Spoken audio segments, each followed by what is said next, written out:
Hi, hello. May tatapon yung aking anak ng amo ko. Yan, oh. Bagong-bago pa. Itatapon niya. Hindi pa naman po ako magpapabox, kaya itatapon ko talaga ito. Ayoko mag-ipon ng mga ganito. Ang ganda po naman, oh. Bagong-bago pa. Siguro, mga 2 use lang siguro po. Ito itatapon niya na. Sayang, no? Walang oh. Problema. Meron pang isa, ito, oh. Tatapon din niya.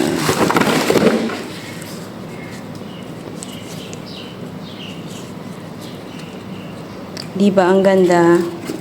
So, itatapon din niya yan, oh. So, itatapon ko na. Tapos may ano pa siya, may damit pa. O yan, wala yung problema o wala yung issue. Walang kapuro problema. Sayang na, itatapon ko lang.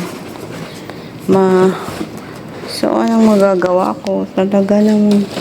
Ayoko na magsuot niyan.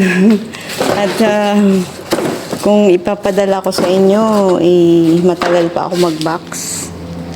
Hindi pa ako magbabox po. Kaya itatapon ko na lang talaga siya.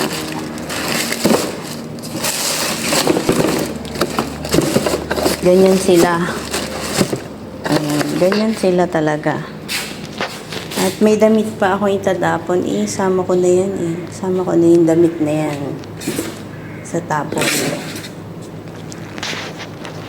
Sige, punta na tayo sa basurahan.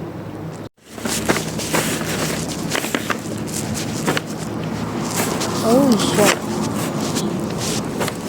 Tama si bossing, eh. Dito na.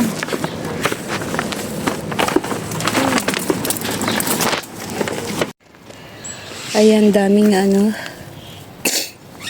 dami tayong makukuhang rosemary. Ito yung rosemary. Pasaway ako talaga. Pahingi ako dito. Pahingi ako ng rosemary po, Dami naman, di ba? Pahingi po. Ayan, dami ng rosemary hanggang doon yun, oh. Tingnan nyo. Sinong gustong humingi rosemary?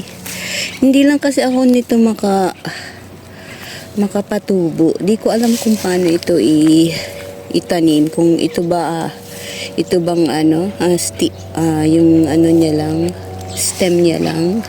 Di ko alam kung paano.